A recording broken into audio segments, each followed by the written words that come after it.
I'm here with Jonathan Manalo, who is one of the key witnesses in the George Zimmerman trial. And Jonathan, I know you prefer to go by Joe, so thank you first for being here. Let's go back actually to the night of the shooting, February 26, 2012. Tell me what you remember from that night. I was sitting on the floor putting furniture together with my daughter, and from where the T is, where we live on the end unit of our house, we heard grunts, or we thought it was dog barking. And so my wife looked out the window and she said, "There's two guys out there fighting." I said, "Well, there's, let them figure it out. They're grown men." And then we started hearing some cries for help. And around that time, I started working my way up from the floor. We heard the gunshot. Did the cries for help continue after the gunshot? No. As soon as that gunshot went off, it was silence. Okay. And at some point you went outside? Yes. Immediately after that, I went outside, and George Zimmerman was already on the sidewalk walking towards me. I had asked him, "What happened? Do I need to call 911? He goes, "No, I just got off the phone with him." And I said, "What happened?" "Well, he was beating me up, so I had to defend myself." I said, "Okay." And as he walks closer, he says, "Am I bleeding?" I said, "Oh, yeah, you're bleeding." He had blood on his face. It wasn't smeared. It was just like dripping down his face. And he crouched in front of me, turned his back towards me, and I could see the blood on the back of his head. And when he turned around to crouch down, was he doing that because he wanted you to take pictures, or why do you think he was doing that? I don't know why. He didn't know I had a camera with me or my phone with me. But at some point you did take photographs? Yes, I took the photo of him on the back of his head. And you also saw what you didn't know at the time, but Trayvon Martin laying on the ground. Right. As I came around the corner towards the scene, I had noticed Trayvon Martin laying down, face down in the grass.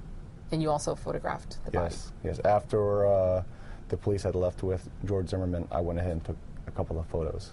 About how long was it before the police arrived? It wasn't very long, between 5 and 10 seconds. Now, you testified in the trial about your interaction with George Zimmerman from the time that he asked you to call his wife.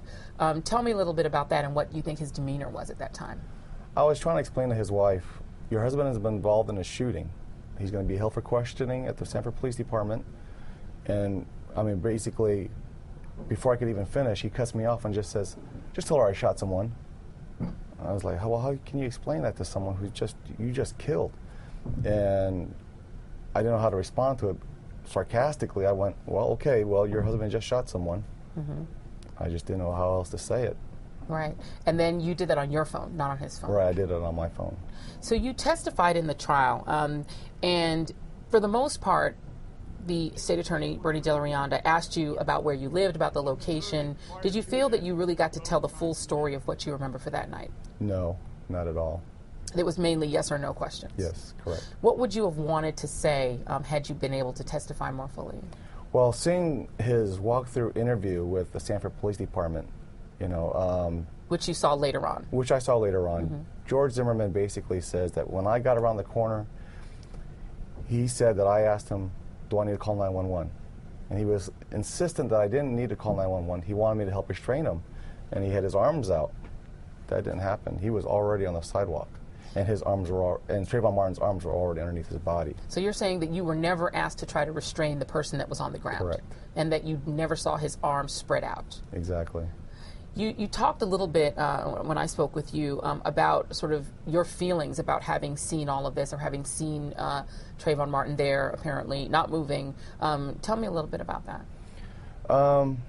It was something I had never experienced before, and seeing him laying there, and it was basically just me and him until the first responders came along to try to revive him. I moved my flashlight around, and one of the things I had said to myself was, "Oh my God, what have you done?" I didn't see a weapon on the ground. Nothing that would justify, really, to that moment, self-defense. And you have some law enforcement training. Yes, I went through the police academy many years ago.